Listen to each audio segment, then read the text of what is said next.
د بې اسناده موټرو د ګمرکي طی مراحلو واحد مرکز یا ون سټاپ شاپ د مالیې وزارت د ګمرکونو لوی ریاست له لوري د ترانسپورت وزارت او ترافیکو لوی ریاست په ملتیا په چارو کې د روڼتیا او اسانتیاو رامنځته کولو په موخه د کابل ګمرک کې پرانیستل شو. په همدې موخه جوړه شوې غونډه کې د کابل ګمرک رئیس مولوي ثناء الله نوید، د ګمرکونو لوی ریاست د سیسټمونو رئیس محمد سالم وریاخیل، د ترانسپورت وزارت او د کابل د ترافیکو لوی ریاست استازو د مالیې وزارت یو شمېر مسؤلینو ګډون کړی وو. په پیل کې د کابل ګمرک رئیس مولوي ثناء الله نوید خبرې وکړې او د بې اسنادو زرعي او غیر زرعي موټرو د ګمرکي طی مراحلو د لارښود په تړاو یې معلومات ورکړل او ویې ویل چې د افغانستان اسلامي امارت اقتصادي کمیسیون له لوري د 1444 هجري قمري کال د لومړۍ میاشتې 19 نیټې د دوهمې مصوبې له مخې د بې اسنادو زرعي او غیر زرعي موټرو د طی مراحلو پروسه د 6 میاشتو لپاره تصویب شوې ده چې د طی مراحلو لارښود یې د ګمرکونو لوی ریاست له لوري چمتو شوی او د هیواد په ټولو ګمرکونو کې د پلي کېدو وړ دی. د بې اسنادو موټرو د ګمرکي طی مراحلو پر مهال د موټر مالک باید حاضر وي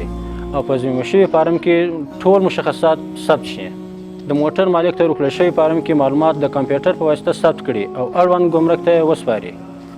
د موټر مالک مکلف دی چې د ګمرکي طی مراحلو پر مهال د موټر اخیستلو اصلي سند او د طبیعت اصلي تذکره په لاس ولري. د ګمرکونو لوی ریاست د سیسټمونو رئیس محمد سالم وریاخیل د بې اسنادو موټرو د طی مراحلو پروسې په تړاو معلومات ورکړل او زیاته یې کړه چې د هیواد په 6 زونونو هرات، کندهار، ننګرهار، خوست، بلخ او کندوز ولایتونو کې به هم ورته د ګمرکي اسنادو د طی مراحلو واحد مرکزونه پرانیستل شي. تاسو ته په اړوند ادارو ته استخبارات او جنایي ته استلام ورکول کیږي.